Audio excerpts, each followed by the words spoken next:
ರಾಜ್ಯ ಮುಕ್ತ ವಿಶ್ವವಿದ್ಯಾನಿಲಯದಲ್ಲಿ ಶ್ಯಾಮಪ್ರಸಾದ್ ಮುಖರ್ಜಿ ಫೌಂಡೇಶನ್ ಏಕಾತ್ಮ ಮಾನವ ದರ್ಶನ ಶೈಕ್ಷಣಿಕ ಅಂತಾರಾಷ್ಟ್ರೀಯ ಅಧಿವೇಶನ ಆಯೋಜನೆ ಮಾಡಲಾಗಿತ್ತು. ಕೇಂದ್ರದ ಸಚಿವರಾಗಿರುವಂತಹ ಧರ್ಮೇಂದ್ರ ಪ್ರಧಾನರವರು ಕೂಡ ಆ ಕಾರ್ಯಕ್ರಮದಲ್ಲಿ ಭಾಗವಹಿಸಬೇಕಾಗಿತ್ತು. ಆದರೆ ರಾಜ್ಯ ಸರ್ಕಾರ ಏಕಾಏಕಿ ಈ ಕಾರ್ಯಕ್ರಮವನ್ನು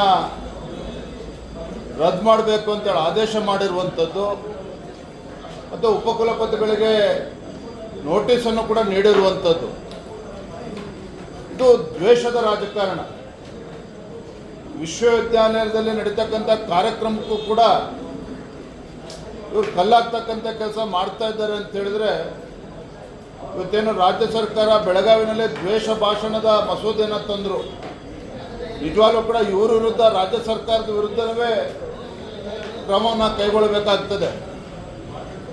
ಅಂದರೆ ಶೈಕ್ಷಣಿಕ ಕ್ಷೇತ್ರದಲ್ಲೂ ಕೂಡ ಈ ರೀತಿ ಒಂದು ರಾಜಕೀಯ ಹಸ್ತಕ್ಷೇಪ ಮಾಡುವಂಥದ್ದು ರಾಜ್ಯ ಸರ್ಕಾರಕ್ಕೆ ಶೋಭೆ ತರುವಂಥದ್ದಲ್ಲ.